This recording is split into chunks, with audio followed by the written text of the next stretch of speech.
All right, we are streaming and we are live right now. I got on my Wakanda shirt. All right, what's going on, family? We're here. Glad to have everybody tuning in. We're doing a special show this Saturday. A lot of people wanted me to go live today. And I'm still doing the show tomorrow night as well. But a lot of folks wanted me to go live today. And damn it, I'm live and I'm right here ready to chop it up with the family. So what is going on? Glad to have everybody tuning in. Let's do this like Brutus. What's up? Let me see. A lot of folks in the room. Who's in here? A lot of folks in here already. All right. Good evening, guys. Good evening. You dig? I look refreshed. Yeah, I do. I feel refreshed, man. I feel refreshed. I was just in Hawaii for a week doing some writing. You know, it's good to get away, let your mind relax so you can write and concentrate and focus. And I'm very, very, very focused. Very, very focused. And we got a lot to talk about today. A lot of stuff we got to talk about. First thing I want to talk about, hold on one second. I want to talk about, we're going to get on Starbucks in a minute. We're going to get on Starbucks in a minute. I want to talk about that the shooting that was out there in Michigan. A lot of folks are coming in the room. Shout out to Houston. I want to talk about that shooting that happened in Michigan. Then I want to talk about Starbucks. I want to kind of tie all this stuff in together. You said, is this a moo-moo? I'm like, no, nigga, it's a damn dashiki. This is a real, I got this made in Zimbabwe. Had it personally made. You dig? But, you know, it's funny, speaking of Starbucks, the other day when I was in Hawaii, go look at my channel, and y'all should subscribe. Subscribe to this channel, by the way. That's why y'all need to subscribe. If you haven't subscribed, click that subscription button. Because the other day, even before the whole Starbucks thing happened out here, I talked about some hidden history of Starbucks. I was dropping some game about Starbucks and some game about coffee and circles and, you know, all that stuff. It sounds, what some people might say, hotepish, ultra triple darkness hotepish, but there's a rhyme and reason for everything. You dig? Now, for those, this is a real dashiki. This is not that shit that a lot of people see that's made by Asian companies. The typical dashiki. This is the real deal. Yes, I'm still doing the show tomorrow. Shout out to everybody putting some on the Melanoid Ministries, and I really appreciate that. I really appreciate that. Shout out to Brian, man, much respect. Like I said, retire that shirt. Nigga, you got on a turquoise tank top in your picture, nigga. And the $10 you gave me was changed from the $15 you spent on that damn tank top at Forever 21. Nigga, that tank top came with its own nipple rings, nigga. Shout out to Miss Lovely Maggie. Shout out to her. Don't you donate money and then try to clown with that extra medium fucking shirt you got on, nigga. All right. Oh, man. But some things I want to talk about. I want to talk about denial. The problem with being in denial. Hold on. Hold on.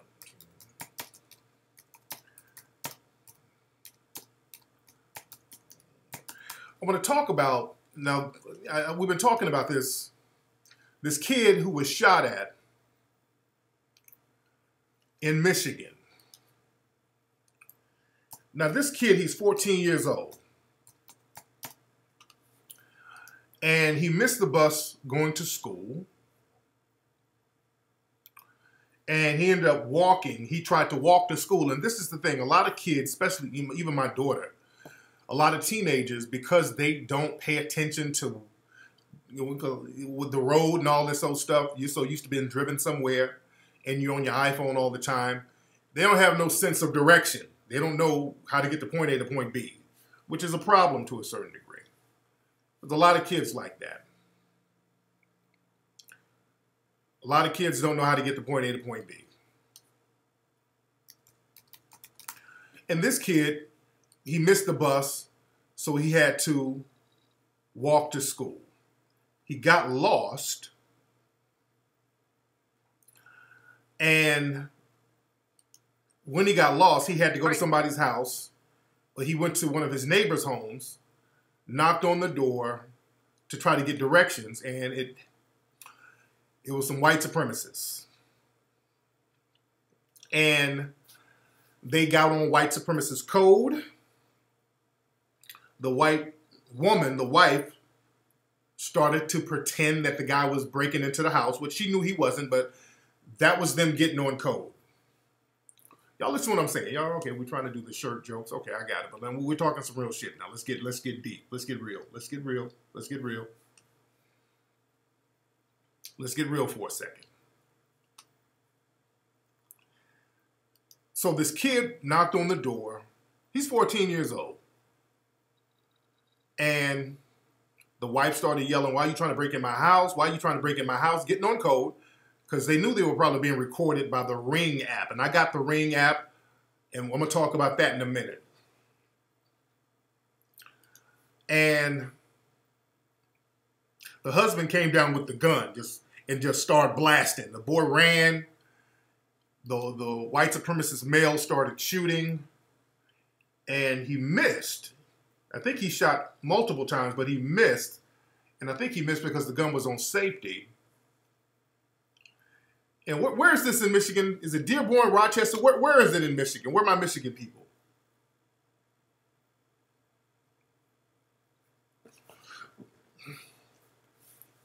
And look, Michigan is one of the most segregated states in the country. It's loaded with white supremacist militia groups. The state of Michigan, when you think of Michigan, you think of Detroit, but Michigan, they got some hardcore neo-Nazi white supremacists out there. All right? So I want to play something. I should have had this on deck already, but I want to play something that the mother said. Hold on. Was a factor. After watching the video, wait, listen, hold on. Was a factor. Wait. Have criminal charges coming from us. Okay.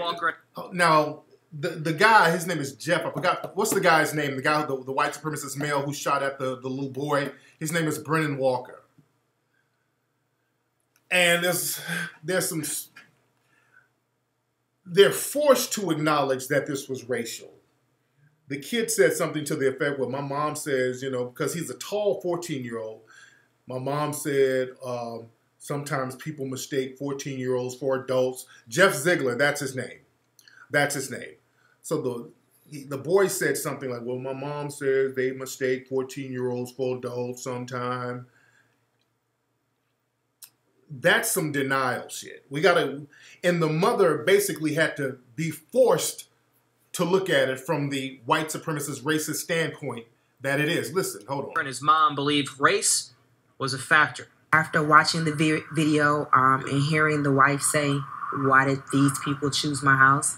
I knew it was racially motivated. I don't know what other these people she possibly could have been talking about. He was by himself. I didn't want to believe that type of stuff would happen here. And to make matters worse for Walker's mom, he said, I don't want to believe that type of stuff happens. She says her husband is special forces deployed in Syria. Both of my men are at risk.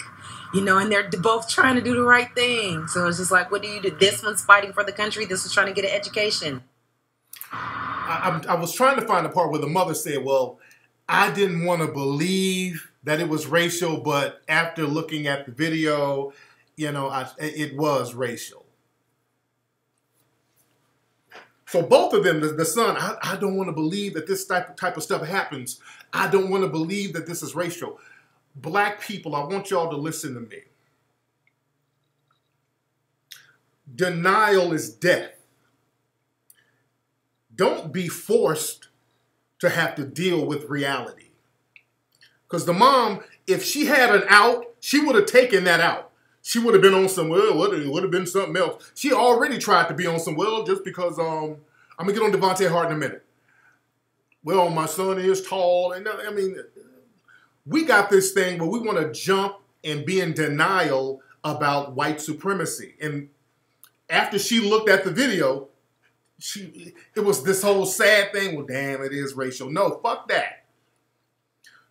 And this whole thing, well, my cousin's fighting, well, not her cousin, my husband, he's deployed, he's fighting for this country. And then she says something to the effect of, in my village, we should be able to knock on the door in our village.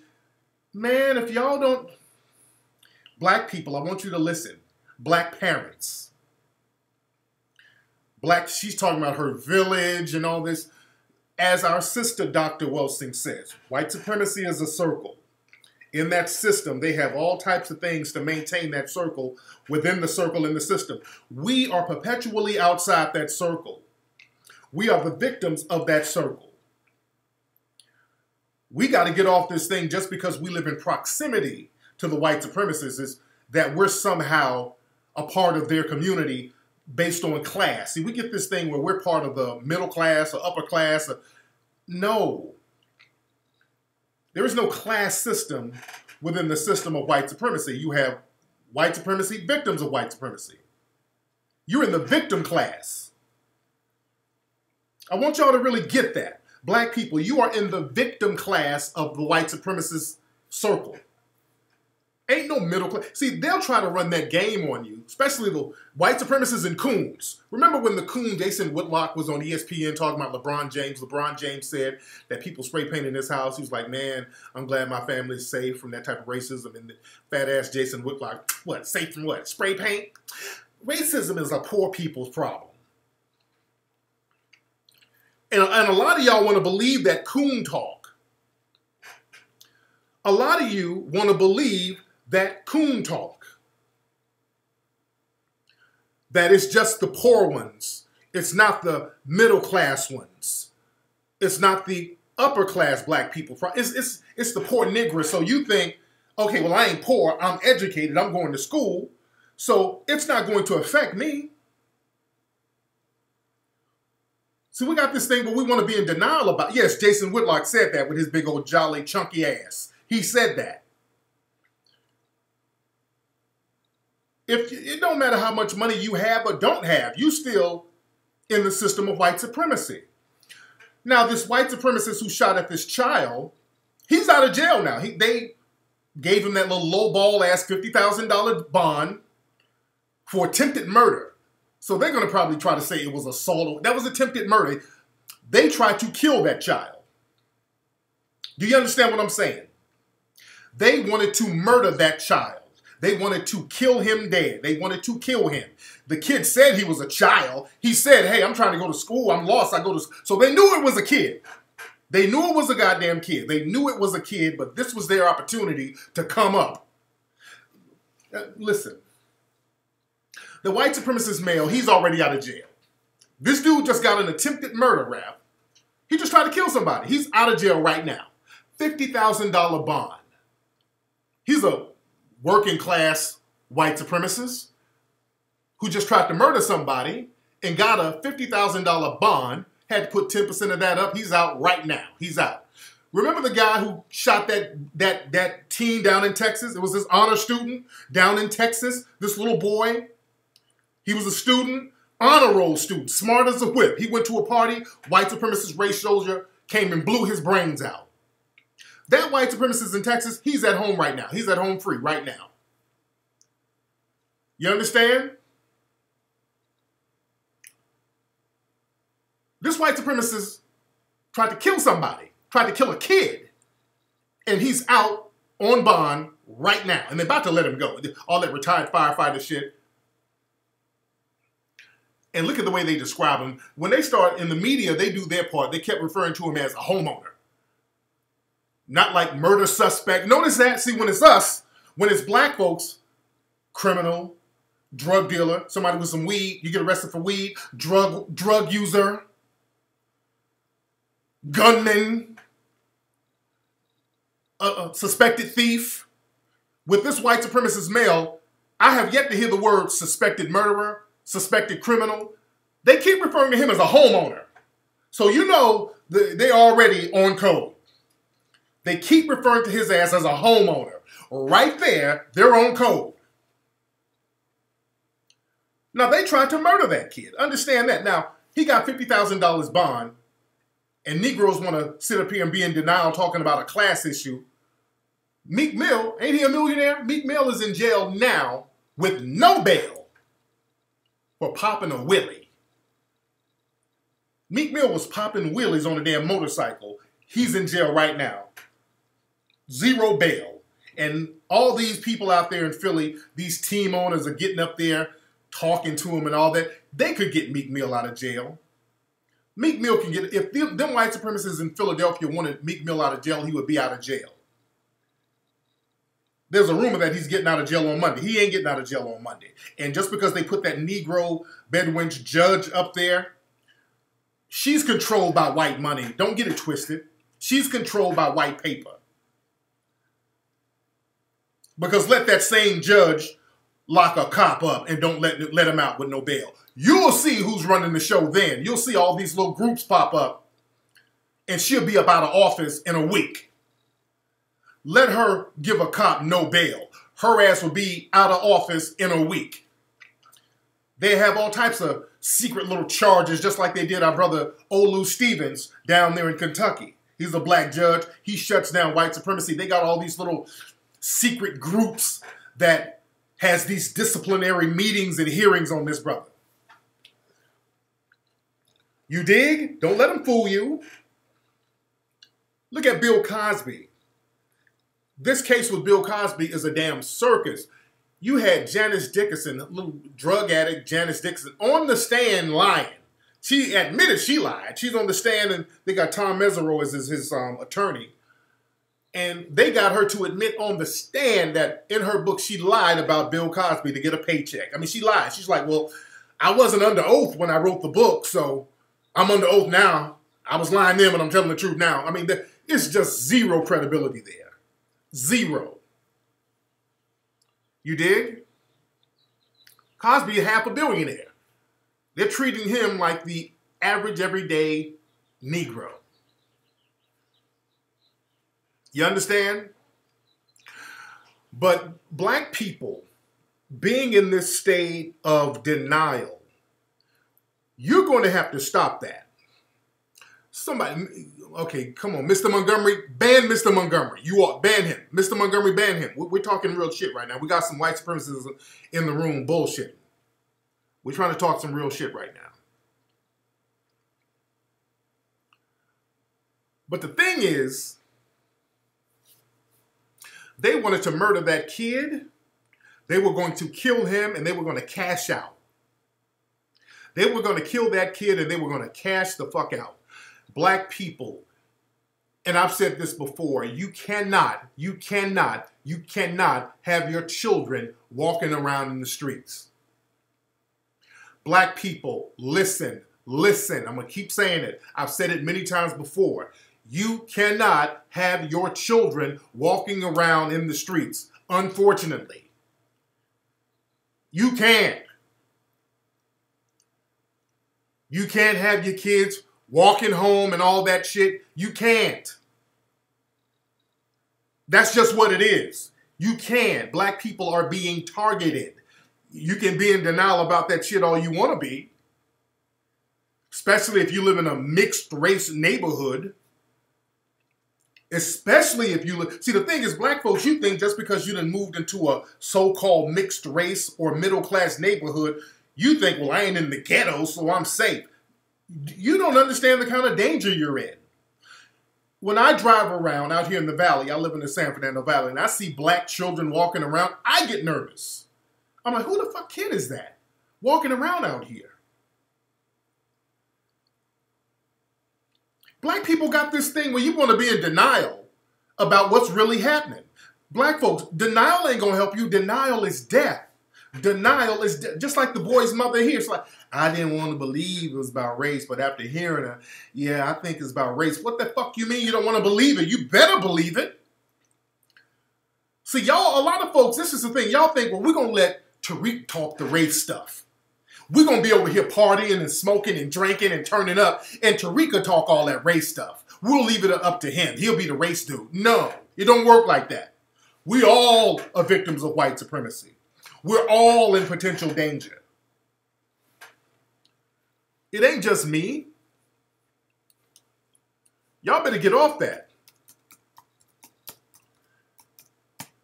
And like I said, they were going to kill that boy.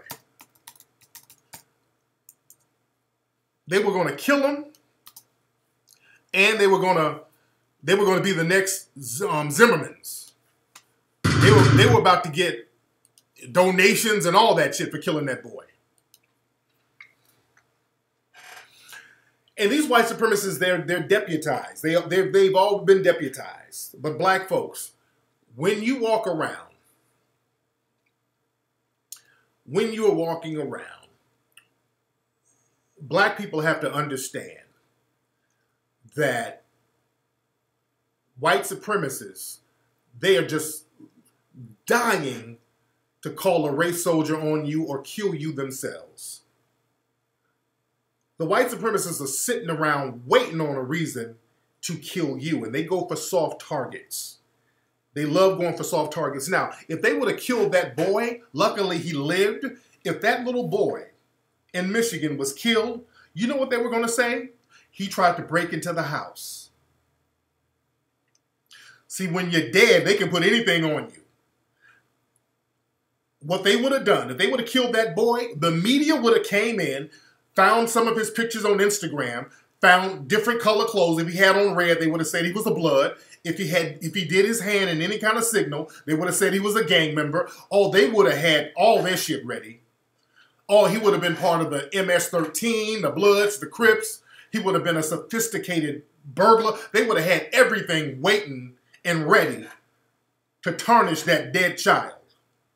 The same way they did Trayvon Martin. Trayvon Martin was a nerd, but according to the media, he was the world's biggest gangster thug. You understand? What's up, Jet Black? So they got orders to kill us. Kill us on sight with impunity. Black folks, you need to get that through your heads. You need to get that through your heads. It's a harsh reality, but Dr. Welsing, those people, they told us about the dangers of trying to be in denial and also induce ourselves into a trance-like state. That's why we love going to church, jumping up, making noise. That's why we love our music loud. We love turning up. Everything has to be loud 24 hours a day. There's a time and place for everything, but just 24 hours a day, we want distractions so that we can be induced into a trance-like state. We look for psychological outs instead of dealing with the problem head on. But the last thing you should be doing, black folks, is allowing your children to be walking around anywhere. If you have black children, you do not let your children walk around nowhere. What's up, Isaac? Much respect to you, brother. See, black folks got this thing, man, ain't nobody gonna steal my joy. That type of gospel, God is gonna make it right bullshit. No. You are in danger. That's the long and short of it. It's unfortunate. But denying that is not going to help you. You are in danger when you walk outside of your house. You are in danger, black folks. You can be on somewhere, what about black and black crime? I'm in danger if I go to Chicago. That's just you being a coon. That's you being a coon and deflecting. And stop waiting on the white supremacists to make a damn confession. It don't matter. It's their job to talk in circles to waste your time. What I do, I don't even engage white supremacists online. When they try to troll, I immediately block them. Block them. They're just there to waste your time. Talking to them, trolls and all that shit, it's pointless. They're there to waste your time. They're there to waste your time. White supremacist trolls are there to waste your time. and trying to look at the white supremacists to have some kind of humanity and lighten up on us, that ain't gonna work either. That's not going to work either. See, that's another thing. We think we can protest and march. Who are you protesting to? There's nobody to protest to, black people. Who are you protesting to? Law enforcement is completely infiltrated by white supremacists. Law enforcement, all up and down, is completely infiltrated by white supremacists. Did y'all see Orlando Brown, the actor? He got arrested. Some bounty hunters got him the other day. I don't know where he was, but he was at somebody's house. He had a warrant, and some bounty hunters got him. And TMZ and all these people are reporting on it. But one thing they ignore that this white supremacist, one of these white supremacist bounty hunters called him a nigga. Listen to this. Hold on. PC. Bro! So at the end of the day, you have some warrants. Can you listen to me? Yes, sir. So at the end of the day, you have these warrants you're picked up. And this is why you're going back Listen to to LA this. County. They bleep it, but you can hear it. Thank you. They try to bleep it. Okay. In my underwear, bro. What's your name? Son. You tell me now. We're gonna go ahead and film. Here's the deal. This is disrespectful. You left. Listen to me, you left California. And I don't know why they beeped it. Well, I know why they beeped it, to try to hide it. Because throughout this whole video, the bounty hunters are cussing left and right, but they bleep that, though.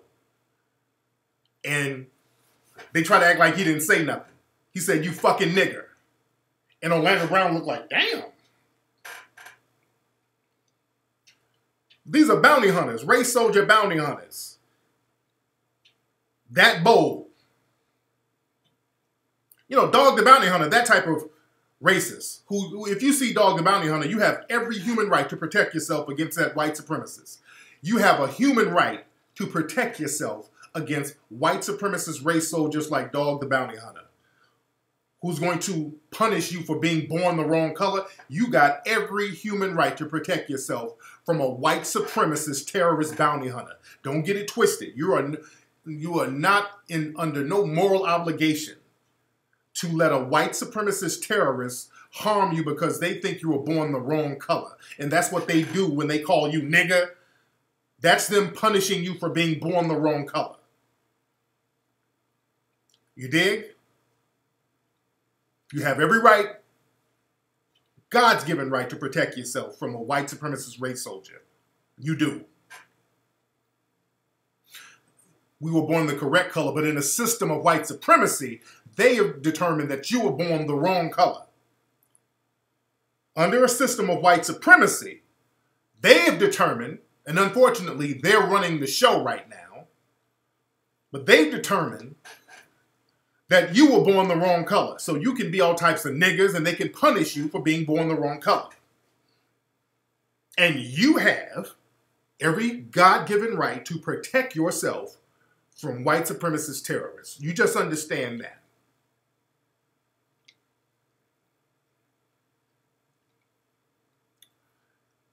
But the thing is, remember, this is the month of April, so they really put extras on it.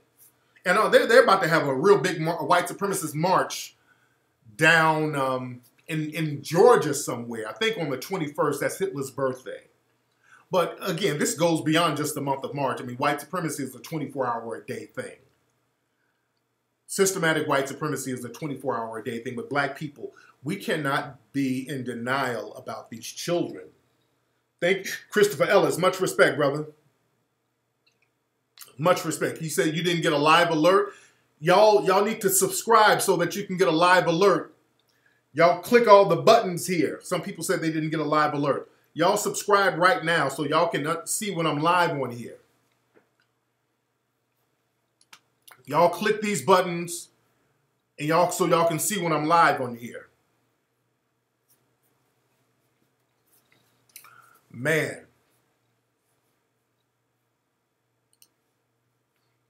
Let me fix this. Get my dashiki together. But yeah, I got this dashiki made when I was in Zimbabwe. Had a cat made me a few of them. You dig? It's the real deal. But anyway, I digress. But we black people, the problem is we don't want to be honest about being afraid. And Dr. Wilson talked about this. Black people are afraid. Black people are afraid if we challenge white supremacy, for real, we'll die. You dig? A lot of black folks feel like that. A lot of black people, that's the reality. That's the reality. Devante Hart, y'all keep asking about Devante Hart. Devante Hart, the little boy who was up there in Portland with those white supremacist females. That's another thing. Look, they're attacking children. Devante Hart's biological parents, they've spoken up. And the mother, she spoke up, and the dad, he spoke up too. Now, when the children were taken away, the mother was on drugs, and, she had some other children taken away, and, she was still on drugs, so she had her younger children taken away. The dad of the two of the kids, he was in prison at the time. So their biological father's sister, she was taking care of the kids, and she was fighting in court to keep the children. And, they looked for a reason to put our children in the system and take them away. So now they took the children up there. They gave them to these white women, these lesbian females who were abusing the children. And I'm just hearing so much other stuff about how those women were abusing those children.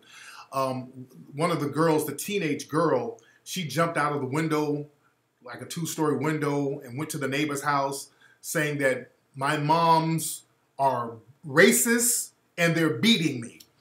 And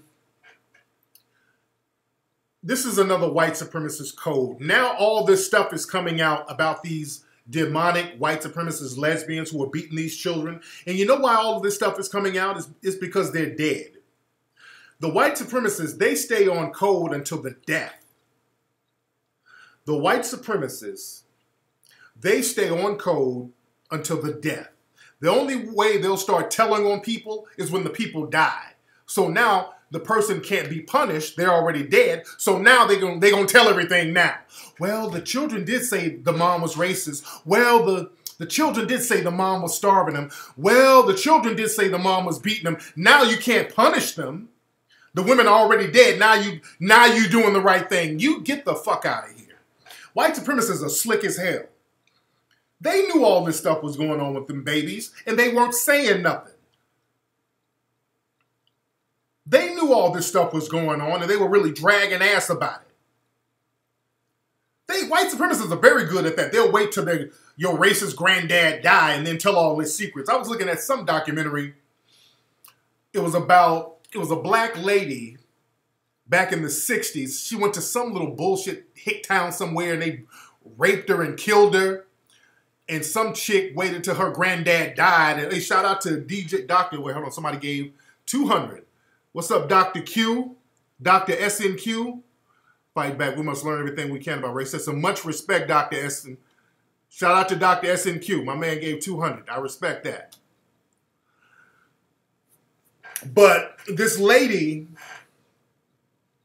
her dad died. He died. And then she started telling, well, my dad killed her. It was my dad who did. Now you telling, your dad is dead now. The fuck you telling now? Who gives a shit? He dead. You waited until his life.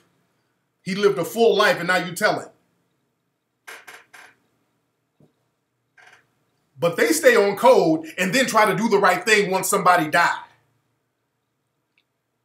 Just like they're on code about that white lady who told on Emmett Till. See, they've been telling on black children for a long time, that white lady who lied on Emmett Till. See, the white supremacists, they get off on the fact that they can call in a murder at the drop of a hat. That's a power thing. No matter how poor you are, no matter how methed out or how trailer parkish you are, you can call in a murder on somebody just like that. You can get on the phone and say, hey, there's a black guy here about to harm me. There's a black guy here about to rob me. There's a black guy here about to rape me. And the race soldiers come in with guns blazing. You understand?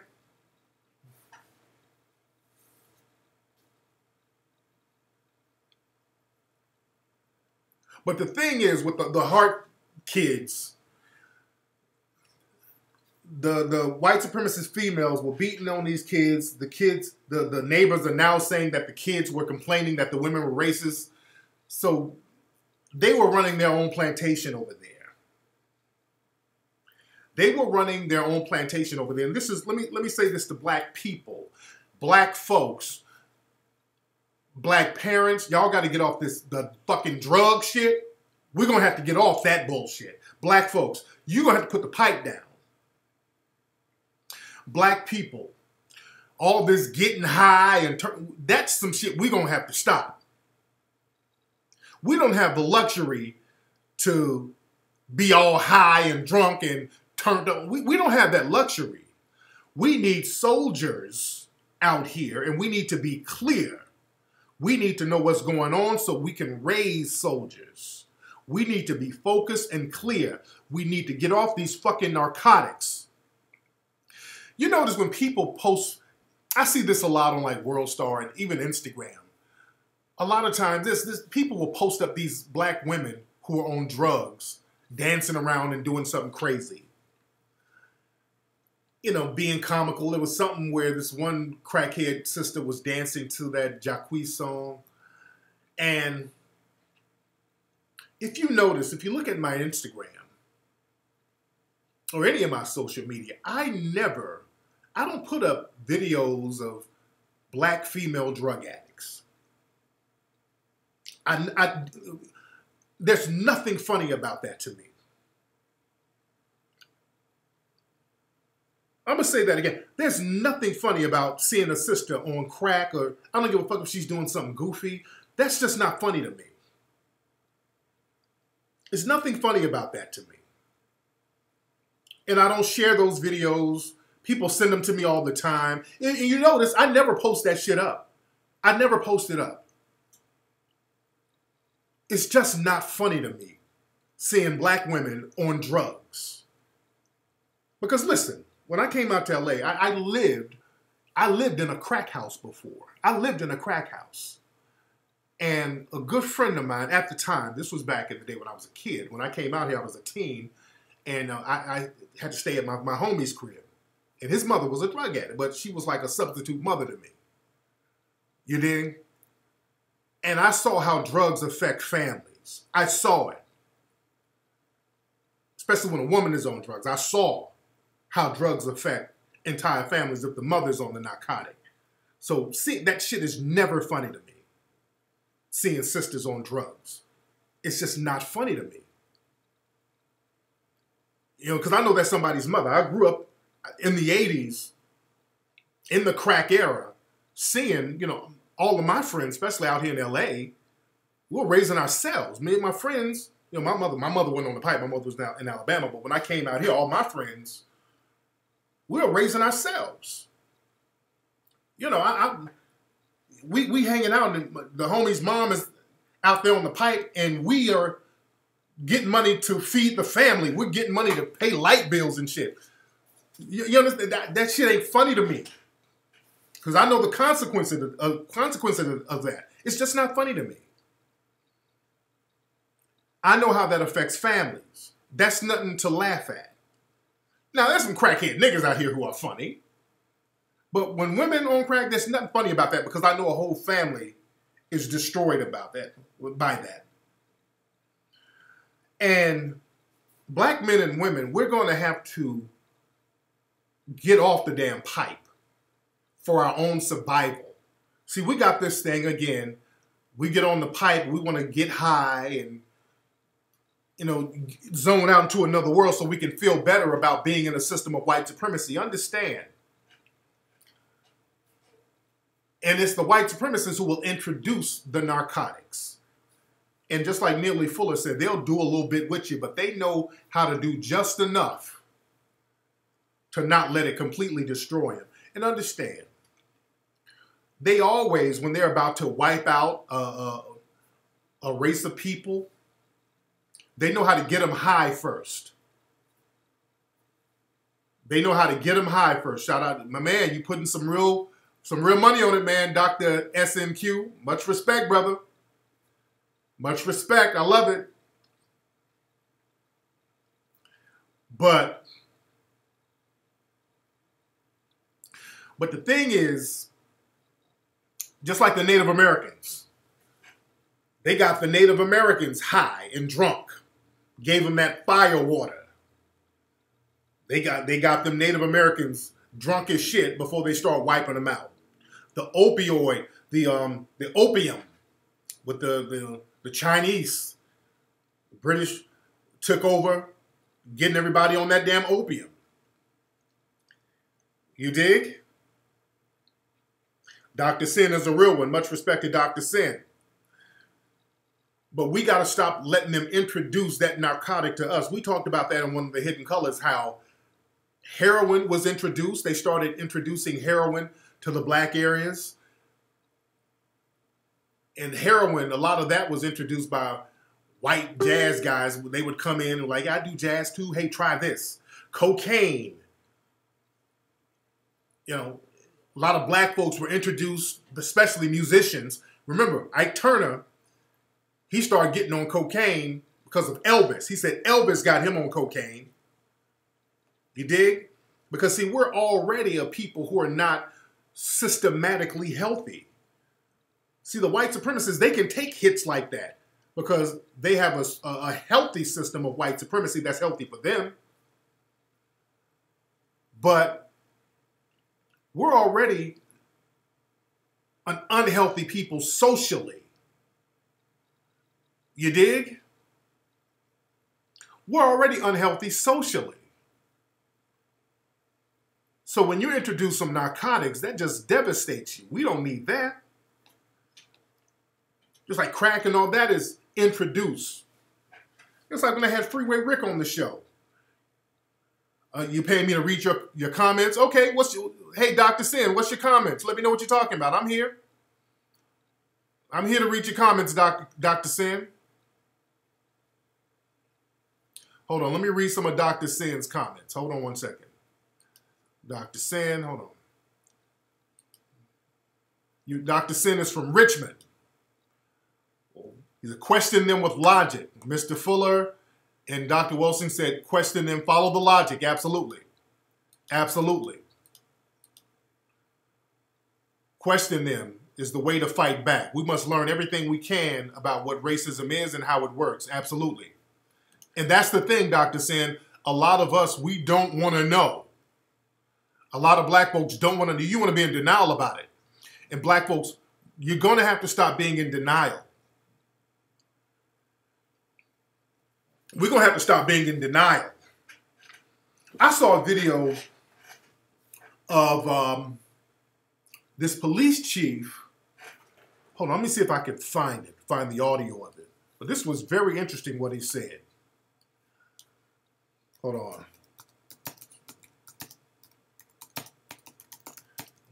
Hold on. This is very interesting what he said. Let me see if I can find it. This guy, what is this guy? He's a police chief. Hold on. He said something about why it's better to kill. Damn, I can't find it. Oh, here it is. Okay, the sheriff, and I want y'all to hear this. This sheriff said it's better financially to kill suspects than to wound them. Listen. An election fight in Central California has led to the resurfacing of a video featuring the Kern County Sheriff asking if it is better financially to kill suspects than wound them. Donnie Youngblood was apparently seeking the endorsement of the Kern County Detention Officers Association back in 2006. Youngblood made the remarks then during the endorsement consideration interview. He told local media that his words in the video are being taken out of context. The Kern County Detention Officers... Okay, I want to hear it. I think that detention deputies receive more training probably today than a deputy sheriff ever did when he worked in jail. If that's what you're asking. Period. Nobody main operation. Absolutely, yes. Now, they didn't expect this to come out, by the way. Now, see, this is what they talk about behind closed doors. And there's a good reason for that. Millions and millions of dollars. This is how dangerous these police unions are. This is what these police unions talk about. They sit up and plot on how to kill black folks and get away with it. You don't see the loss. You know what happens when a guy makes a bad shooting on somebody and kills him? $3 million, the family goes away after a long back and forth, back and forth. When it happens in corrections, it's a totally different law. If you stack on top of that an inmate that's in restraint, if you tack on top of that a number of officers that may or may not be involved, if you tack on top of that the setting that you're in, that is absolutely huge. It's no different than where deputies shoot someone in the streets. Which way do you think is better financially? To cripple them or kill them for the county? Absolutely. Because if you cripple them, you got to take care of them for life. And that cost goes way up.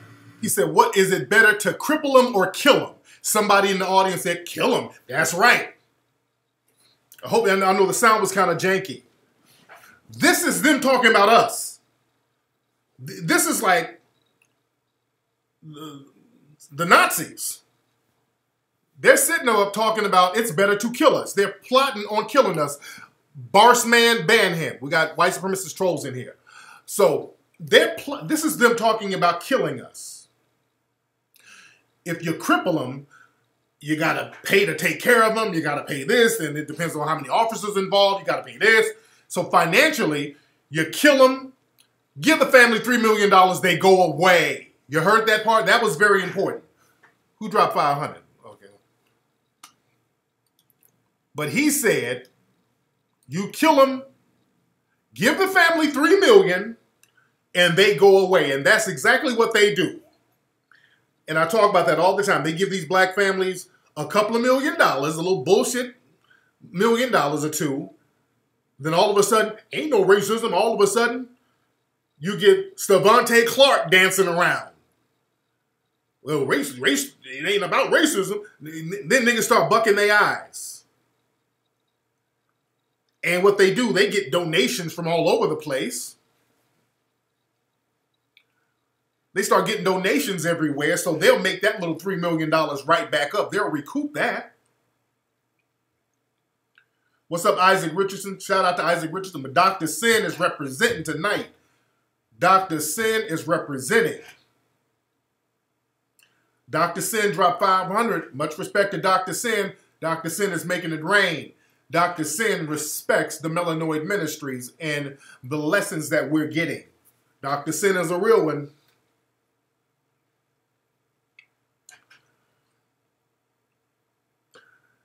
But this is how these white supremacists are thinking about us. They're plotting on us 24 hours a day. This is what they do in private, at home. They're plotting on us, and black folks want to be in denial about this. And you send your child out there in that type of environment where you have people actively looking to harm you and your family. And you think just because it's your cute little child, your child is going to be safe. No. No, your child is not going to be safe. Your child is not going to be safe. They're going to be targeting your child. I'm going to say it again. Black folks, do not let your children walk around by themselves. You're letting your kid be a sitting duck out here. My daughter is 18. I don't let her walk around. She's grown. I never let her walk around by herself. Ever, ever, ever. My daughter's grown as fuck right now. I still don't let her walk around by herself. You can be in denial. Oh, ain't nobody gonna take my joy. You can play that game all you want to. Denial is death. And we keep underestimating these white supremacists. Understand this, family. The Ring app. I got the Ring app, and I've talked about this before. Ring is an app. You put it on your door. You can see what goes on in your neighborhood.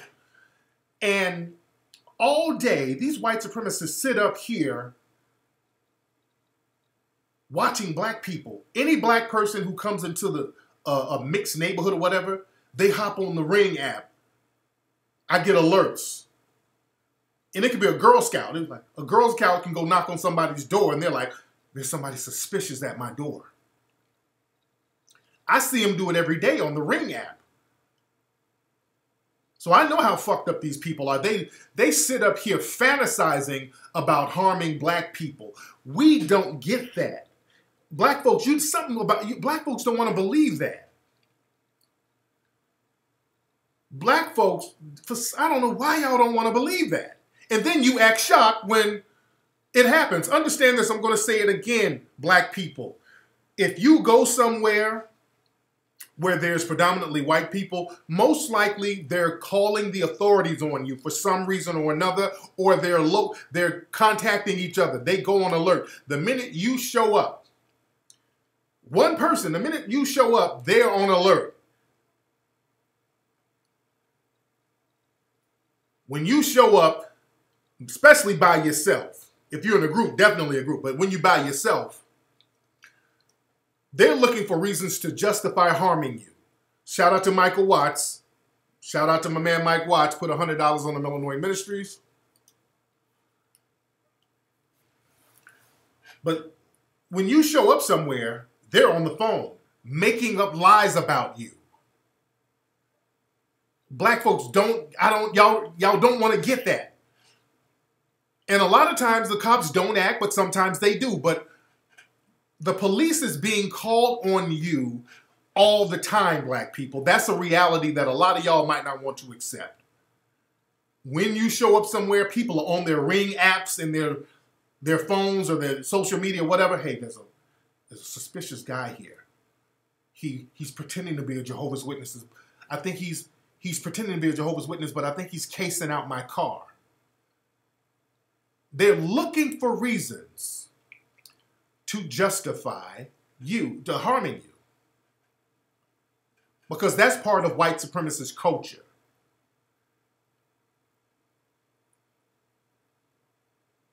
That's part of white supremacist culture, is for them to harm you and find ways to justify doing it. And being in denial is not going to help. And putting your children out there, not letting them know what they're getting into, you're doing your children a disservice. You're basically committing murder on your damn child, letting them out there and letting these white supremacists take a crack at them.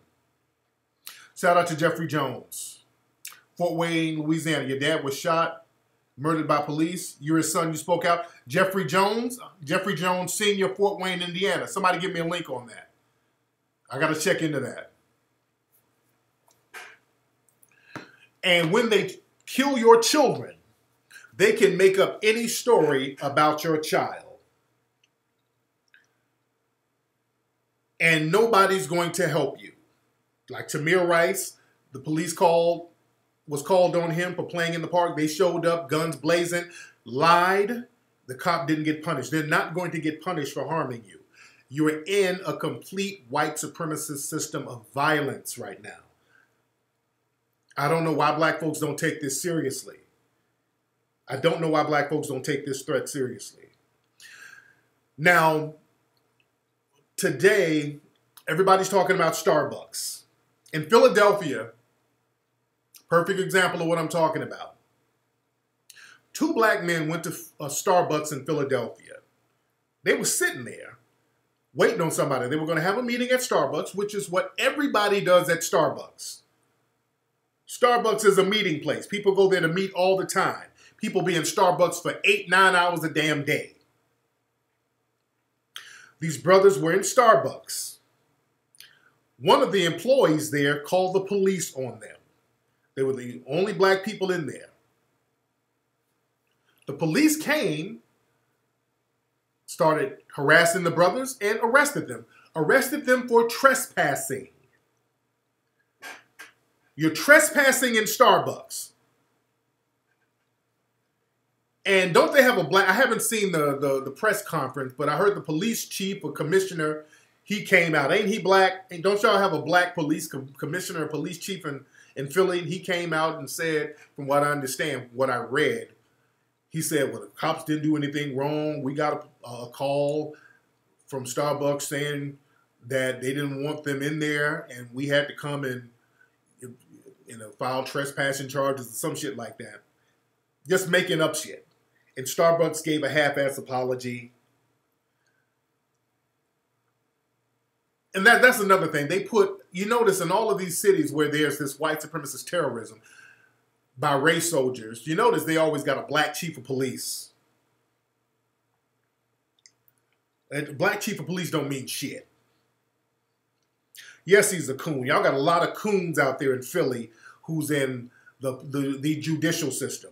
Like that coon judge who won't let Meek Mill out of jail. She's a coon. The police chief, whoever, the black commissioner, whoever he is, he's a coon. They're just cooning it up.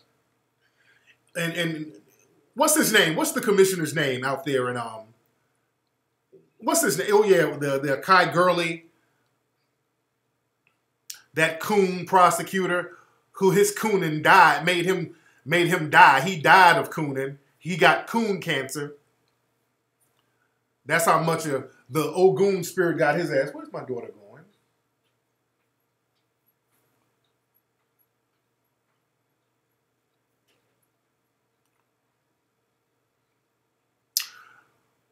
I ain't talking about Ken Thompson. I know Kim Thompson, but who's the commissioner out there? Richard Ross in Philadelphia? That's the police commissioner? Hold on, let me look up his picture real quick. Richard Ross, okay? Richard Ross. Hold on.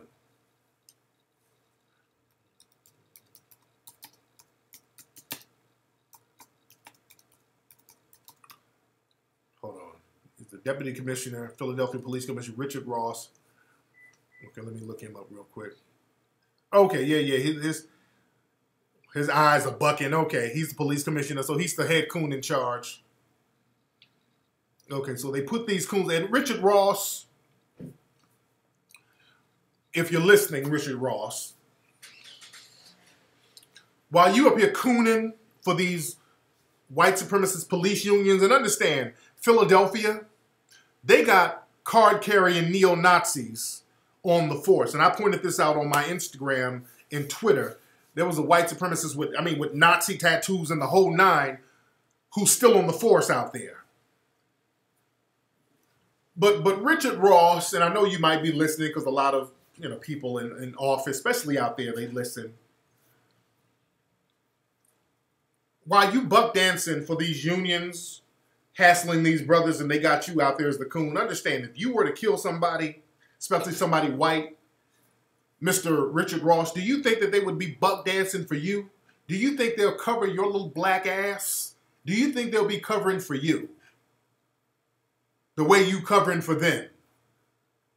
If you were to arrest some white people unjustly or kill somebody white, they'll do you just like they did that cop in Minnesota. They throw your ass right in jail. You think you got some blue wall going on.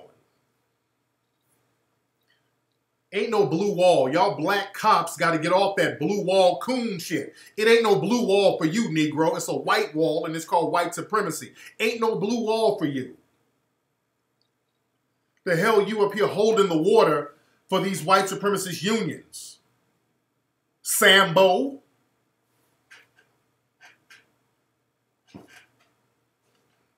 Yeah, they trying to get that pension. Niggas always, they trying to get that pension. I'm just in it for my pension. I'm just trying to live good with my pension, with my tap shoes on. But these brothers got arrested just for being, and even the white people there in Starbucks were like, hey, this is some bullshit, guy. This is crazy. They weren't doing nothing, man. Even the white people were like, hey, this is a little bit too much. Which, that's all they're going to do. All the white people who were like, oh my God, this is horrible. Go make some real noise. I don't want to hear all that, oh, I'm flabbergasted. Go make some real noise if you so flabbergasted by this. This is fucking bullshit, dude. All right, well, do something about it. Go handle your folks. Go do something about your people if this is so wrong. And I ain't fucking with Starbucks. I don't even like Starbucks like that anyway. And people are talking about boycotting Starbucks, as they should. Just leave Starbucks alone. Starbucks put out a bullshit statement talking about, well, this incident. No, ain't no incident. It was something that you created. Your people created at Starbucks. No, Magic Johnson, I don't think he doesn't own Starbucks, no.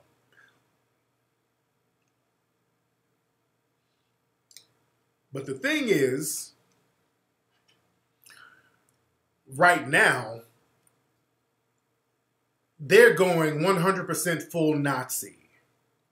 I mean, they're going, everything they're doing is right out the Nazi Germany playbook. And see, black people, we got this thing where we wanted to be in denial. We wanted to sit up and say, well, if we just do something different, there won't be a problem. If we just act a certain way. Now, those brothers who got gaffled up in the Starbucks, those were real estate brokers.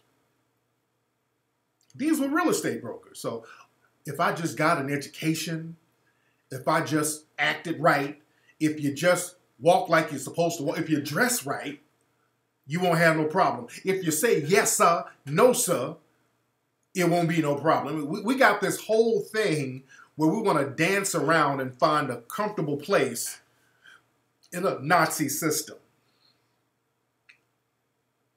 And it's not going to work, black folks. The denial thing ain't going to happen. What black people have to start doing, number one, you're going to have to acknowledge the problem. And I'm not talking about on a temporary level where you're doing it from an emotional standpoint. See, black folks, we get bent out of shape and emotional at each individual case, but we got to get the emotions out of it. And we have to be logical and think logical 24 hours a day about the system we're in and focus on that problem. We want to start talking about everything else because the white supremacists tell us to. You're going to have to stop listening to them. Because notice with this whole thing, the racism is just completely undeniable. You can't wiggle out of it. See, the white supremacists, their job is to deny. And because they deny, we like denying too, because they give us something to deny. With this, you can't deny it. With this Starbucks thing, you can't deny it at all. It's white supremacy, hands down. So what they'll do, they'll just change the subject and start talking about the Democrats and the liberals. I noticed that. Well, Starbucks is run by liberals. Then they start talking that's just circular bullshit to waste your time. I've heard a lot of the white supremacists online start talking about liberal this, Democrats that, liberal. That's something to further waste your time. Stop listening to them. Stop listening to them. And you need to call it what it is. Black people, you're going to have to say every day, I'm in a system of white supremacy. When you see white supremacy, you say, this is nothing but white. This is more white supremacy happening. Once you call it out, you focus on it, and enough of us focus on it, that will start to take away the power from it. Because now you see what it is and you see what they're trying to do. And then automatically your mind will look for ways to not fall for the traps. So once you understand, listen, and Dr. Wilson talked about this. This is not nothing new. She talked about how black people induce themselves into a trance-like state or a deflective state so we don't have to deal with the pain of white supremacy because we're afraid. But we need to talk about the fear. Even when you talk about the fear, we all need to get together and say, and she even said this, we should have meetings and say, hey, I'm afraid in this system of white supremacy. I'm afraid to die. Because see, once you verbalize a problem, even your fear of that problem, automatically your mind will look for ways to rectify it. And automatically your actions will look for ways to not become entrapped or victimized by the tactics. Let me give you an example once you acknowledge something. Now, you get two people walking down two streets. Now, one street, the person's walking down has a bag of crack. Another person walking down the street, another bag of crack. Now, the person who's in denial about white supremacy, they'll get that bag of crack. Hey, shit, I'm gonna smoke this crack, goddamn. You smoke it, get high, your whole life is fucked up. Or you get that crack and say, hey, I'm about to flip this. You get it, you flip it, somebody snitch on you, you do 100 years in jail. But a person who understands white supremacy, you see that bag of crack and you understand the system of white supremacy, you say, well, damn, this is a trap. I'm not even touch that bag of crack. I'm not going to smoke it because I know that if this bag of crack is here, the white supremacists somehow got it here. So I'm going to sidestep this. So you're winning just right there. Just little stuff like that, you're winning because you know how to go around traps. Just acknowledging the system of white supremacy. See, once you acknowledge something, automatically your mind is going to help you figure out ways to not be entrapped by it. Because that's how the white supremacists get us. They get us by trapping us. Another example. You go to two cities. One city, all the people there are aware of white supremacy, all the black people. Another city, the black people are in denial. They don't know, I don't know what white supremacy is. So all of a sudden, in both cities, a black person appears and says, hey, I want to be your mayor. And my first job as mayor, we're going to talk about what about black on black crime. Now, in a city of people who don't know white supremacy, they be like, oh, yeah, man, that's good. I love that. He going to be helping us with crime. Now, folks who understand white supremacy in another city, they hear niggas say that, like, hey, who is this coon? What about black on black crime? Where are the jobs? What you talking about? What you're talking about is policing us more. So, nigga, you can't, no, we're not going to elect you. You understand? So once you understand white supremacy, you can see the traps that they're laying for you. And then you can navigate away from those traps, and that's going to help you out. You understand?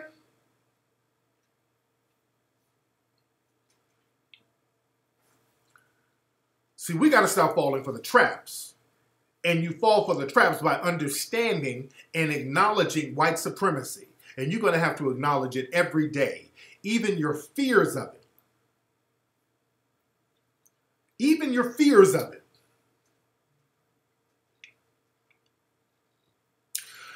We do. That's our problem. We engage in cowardly coping mechanisms. So, what's up, Derek Walker? He said, me and your boys got in a car accident with a white family and the cops came and handcuffed us.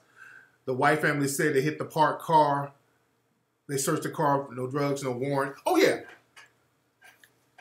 That happened. I was in a car accident years ago as a teen, and I think the lady hit me, and the police showed up yelling at me. What's up, Isaac Richardson? See, that's why you got to be honest with yourself, family, about the system you're in. You got to be very honest about yourself and the system you are living in. Because denial is not going to help you. And these white supremacists are getting more and more deadly. They're getting bolder because there's nothing they know. Everybody knows now that black people in America are completely unprotected. Just say that. We need to say that. We need to get up in the morning and say, hey, I'm completely unprotected by a system. I have no system that's going to protect me.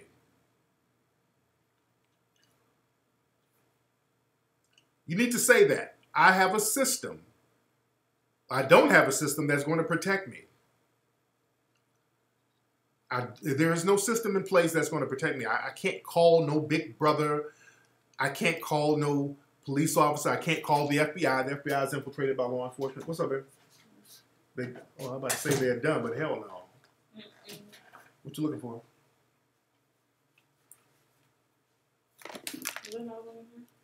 No, but what are you looking for? That's the only one I got right now. The other one ain't it? It should be in there. Yeah, it's in the laundry room.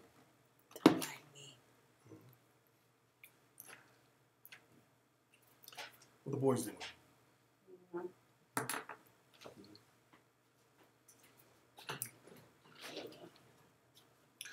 And another thing too, family. we say in the age of Trump. This ain't about Donald Trump, man. Understand this. This ain't about Donald Trump. See, it's easy to just kind of put it on Trump. Understand, all these white supremacists, they've been here, they've existed. Remember, we were getting all this shit under Obama. And we would have had it worse under Hillary. We would have had it much worse because, see, now, not only they're hitting us like they've always done, but, you know, they're hitting a couple of other groups here and there, you know, Syrian refugee. You know, they hitting different groups. But if it was just Hillary in office, they would have focused all their shit on us. It's been going on. Trump is a deflection. Trump is he's a result of all these white supremacists. Hillary just would have lulled niggas to sleep. Hillary, what they would have done, they would have just elevated some more Roland Martins. They would have elevated some of them moist niggas at the root. They would have just elevated them niggas to lull your ass to sleep. You understand? That's their job. That's why these niggas buck dance and coon so much, so they can get in good with like the Hillary Clintons and all that. The Root and all those people, those Skip Gates, all those are his people. Their job is to get in and start deflecting, running interference for the Hillary Clintons out there. Running interference for Obama's bullshit. Remember, just like with Karen Hunter and all those people, all those Negroes who work in radio, the minute you say something bad about Obama, they face get twisted. I don't know. Obama was good. I love the Obama. Don't say nothing about no Obama. They face get twisted up. These niggas are in the pockets of the damn Democrats. Remember, when the Democrats, they had all those leaked emails. Y'all saw all the names. They had D. Ray McKesson. His name was all up in those documents. All those niggas that they get and co-opt and make the leaders of black society. They had them niggas' names all up in them documents. You understand? So don't be fooled by that. Shit. Nigga, if Hillary won, boy, we would have seen Roland Martin's S-curl all over the place. It'd be activator dripping on every channel. Oh, Roland Martin would have been the damn secretary of S-curls. They would have gave him a position in the White House. There'd be pink oil moisturizer all on the damn White House lawn. Them Negroes were trying to get jobs. Oh, you would have seen that little musty vest, that musty blue vest all over the place. Well, all of us are suffering.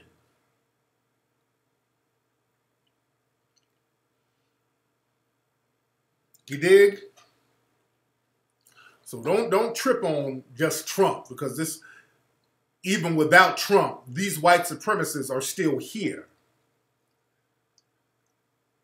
These white supremacists are still here, and they would not have done one thing for black folks.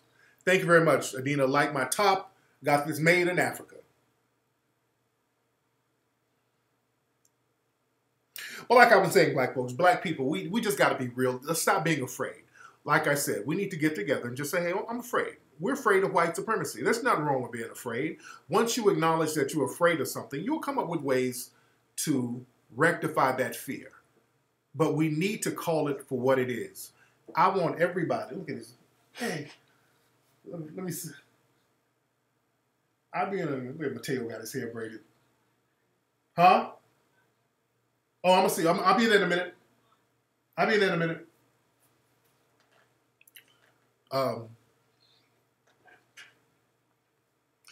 But like I said, family, listen to me. Listen to me. Like Dr. Welsing said. So you're not afraid? No, black people are afraid. Because if you challenge white supremacy, there's a possibility that you would die. This is what Dr. Welsing told us. But black people, stop being afraid of death. You understand that? You got to stop being afraid of death. Like I said before, the secret to life is to live without fear. And black people, you're afraid. Black people are afraid to challenge white supremacy.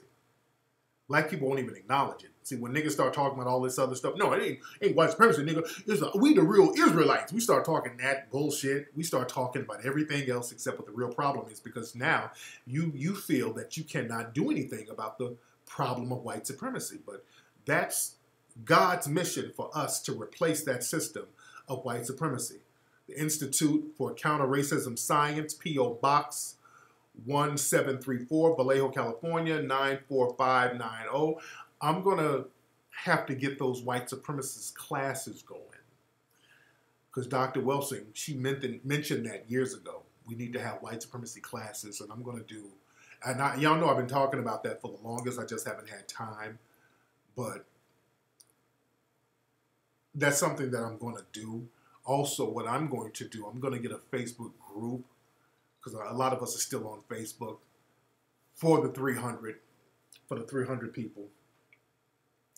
Because, you know, we really got to, you know, get with people who are like-minded.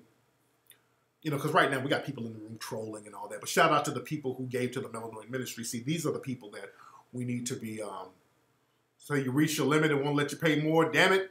Shout out to Dr. Sin Q. Shout out to Dr. Sin Q out there in Vallejo. Shout out to Vallejo. Much respect to Vallejo.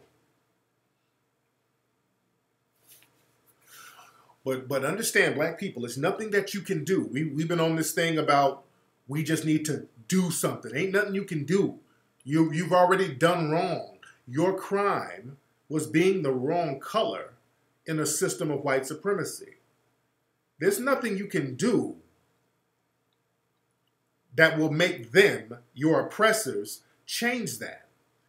That's just what it is. Black folks, you're going to have to say that. Let's just be real, and we'll come up with some solutions, but we're going to have to be honest. I want everybody right now in the chat room, just type the words white supremacy right now. Everybody in the chat room right now. Hold on. Type that. Everybody in the chat room. Or better yet, type, I'm in a system of white supremacy. There you go. White supremacy, or I'm in a system of white supremacy.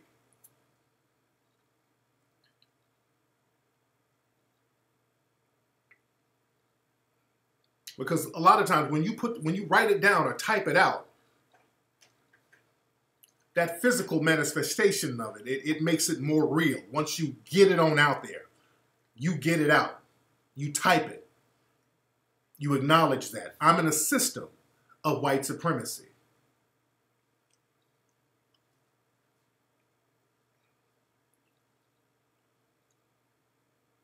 And I want everybody, I'm glad you're typing that.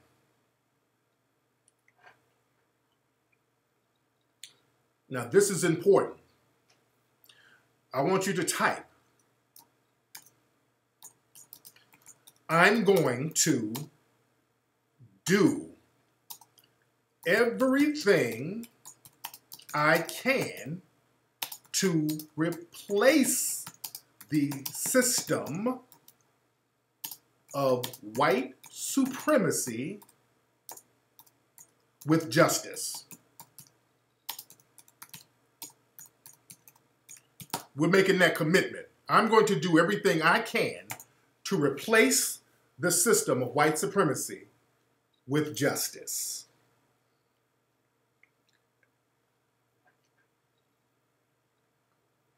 I'm going to do everything I can to replace the system of white supremacy with justice.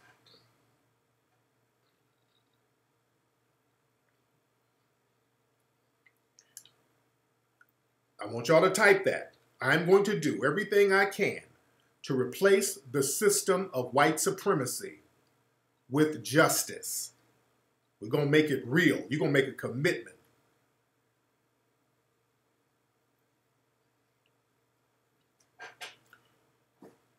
Because the problem is we're not making any leeway with it, because you notice black folks who are woke, and I get this all the time. Everywhere I go, I was just in Hawaii, people were telling me this. This happens everywhere I go. People say to me, Tariq, man, I attack white supremacy all the time. It's what I do about my relatives.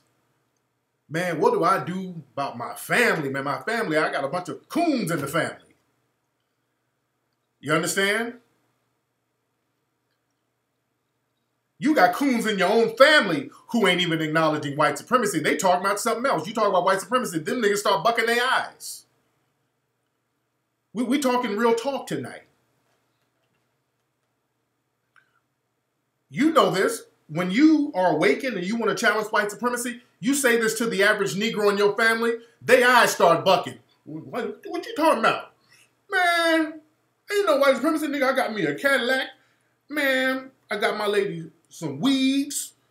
I can get anything I want, man. I got me some drink, some smoke. Man, I do anything I want. Coon talk. That's coon plantation. That's what niggas on the plantation used to say. Slavery. So understand this. During slavery, do you know a lot of people didn't even think that they were in slavery?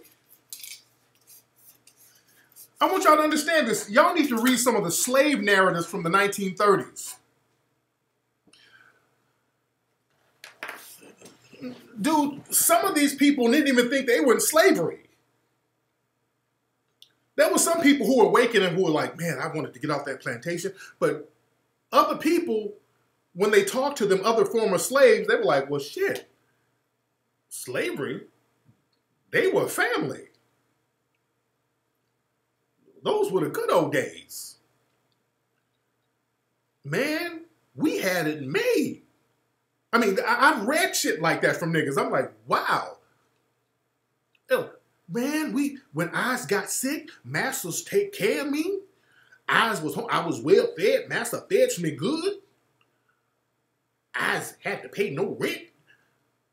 I gets to church on Sunday. Niggas thought they had it made.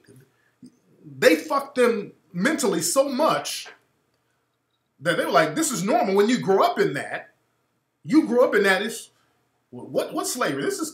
What's slavery? Master Jimmy, that's like a daddy to me.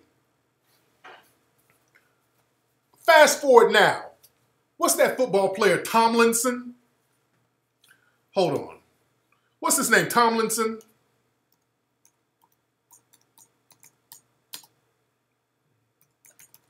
Hold on. I want to play this because I played it before. Hold on. I want to play LaDainian Tomlinson. I want to play LaDainian Tomlinson give that speech, which was one of the most coonish things I've heard. Where's that speech? Hold on. Many great Charger champions. Hold on. We're raising amazing children. Hold on. And be proud to share it. Hold on. Wait. Okay. Wait. Queen. Wait. Of this great name. And she was. Where's that part? Where's that part where he's talking the about? Best football player I can. So when he asked me and other she continued, his dignity was the slave owner's last name. Listen to this shit right here. I played this before. Was given to him. This is LaDainian Tomlinson. All right. This is it right here. I'm finding shit on the fly. Football player. This Negro football player talking about the slave owners whose name was Tomlinson and who gave it down to his family. Hold on. Grandfather George. 170 years ago, George was brought here in chains on a slave ship from West Africa.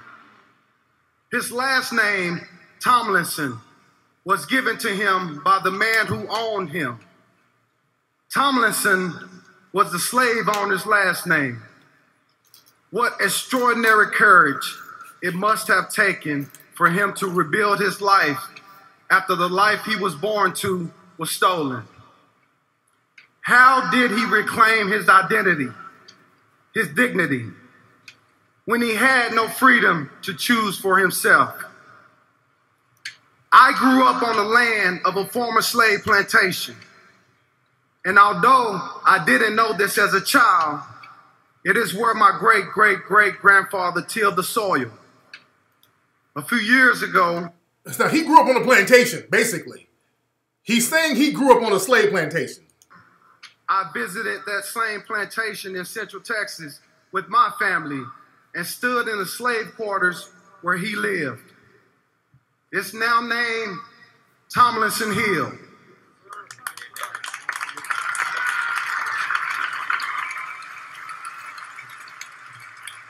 My name began with the man who owned my great-great-great-grandfather. Now, it's proudly carried by me, my children, my extended family. People stop me on the street because they know me as LT, the football player. This nigga said he's proudly carrying the slave master's name. I mean, he's saying it with pride. This nigga's giving a speech. Yeah, the place where my granddad was forced to till the soil is Tomlinson Hill, and I proudly carry that name. And you don't, nigga, do you know how much of a fucking coon you sound like? He's proudly saying this shit. Like it's not the coolest thing. You understand? What slavery? You see what I'm saying? Some folks, you can't wake up. There's some people you can't bring with you. When it comes time to challenging white supremacy, that nigga can't come with us. There's some people you gotta leave alone. We got some proud fucking coons out here. Because he went to one plantation to another, which is the NFL, is another fucking plantation. Down in Texas, they even talk to you like, hell, the owners say, these my inmates. They treat you like a plantation buck. Hold on. But after football, people have begun to recognize me as LaDainian Tomlinson. Not simply for what I did as a football player, but for who I am as a man. The family legacy that began in such a cruel way has given birth to generations of successful, caring Tomlinsons. I firmly believe that God chose me to help bring two races together under one last name, Tomlinson. So, coon nigga, so God chose your family to be enslaved and raped and beaten so y'all can share a name, Tomlinson? You buck dancing Sambo? Do you understand what certain Negroes we're going to have to charge to the game, man? When you have that type of pride in your cooning, don't worry about them, dude. Don't worry about them. I mean, this dude is in the sunken place with a life supply of biscuits to say some shit like that in public with pride. You understand? Some folks you can't bring with you. Only worry about the people who knows what it is, who's acknowledging what the problem is. If you talk to a nigga like that about what white supremacy is, who? Man, two of my white supremacist family, we all came together. We's a family now. This nigga's talking about like we just one happy slave family. Dude, no. We can't worry about folks like that. We can't worry about them. He's broken. Yeah. Some niggas are just broken. That's something we have to accept. Some niggas have been beaten into submission, and they or fed into submission. You beat him or feed him real good, and he's a well-fed slave. He's well-fed. When you thanking God for slavery, when niggas start doing that, because I've heard niggas say, well, thank God they enslaved me. I would have been in Africa broke. You know, I'm cool. LaDainian Tomlinson. They had a well-known slave plantation out there in Texas, I think.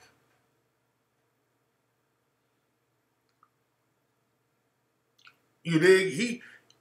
His wife is black, and I think they showed his mother in the crowd, and she had on some damn colored contacts. She had the Bunny Ruckus starter pack. She had on some colored contacts. So it was he was raised by a Bunny Ruckus.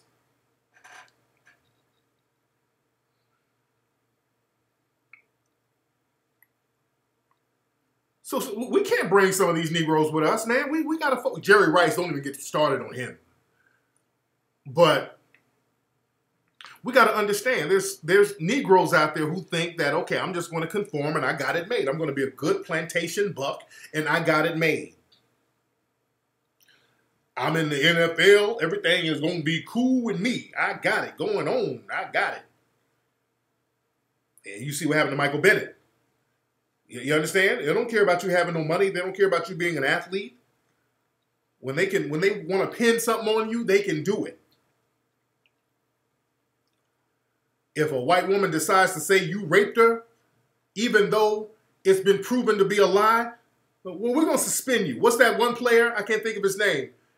This white chick said that he jumped on her or whatever, and they got text messages of her sending to her friends saying that she was going to lie about it.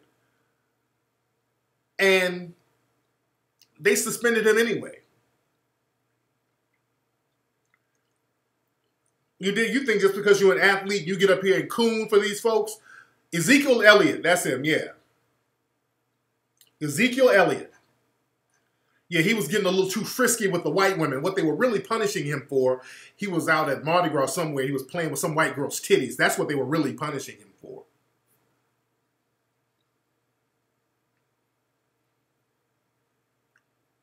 But yeah, you getting a few $1 million playing football, that's not going to save you.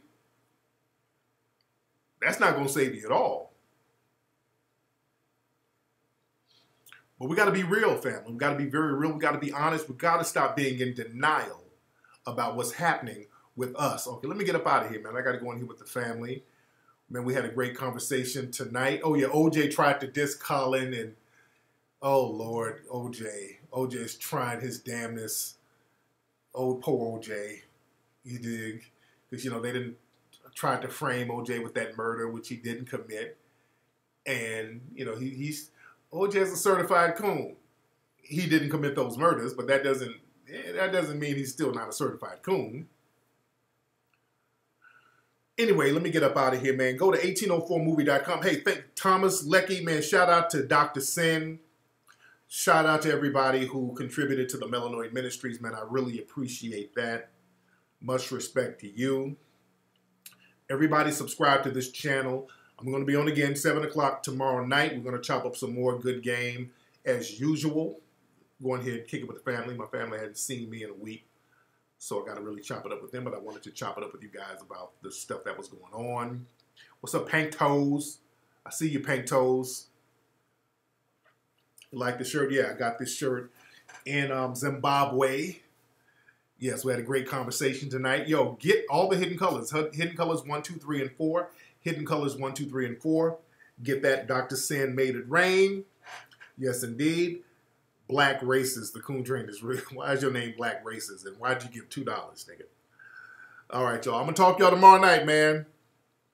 Interview DJ Vlad. Please. DJ Vlad is his snitching little ass. All right, y'all. I'm out of here. Y'all be good, man. I'll talk to y'all tomorrow. Peace. HiddenColorsFilm.com.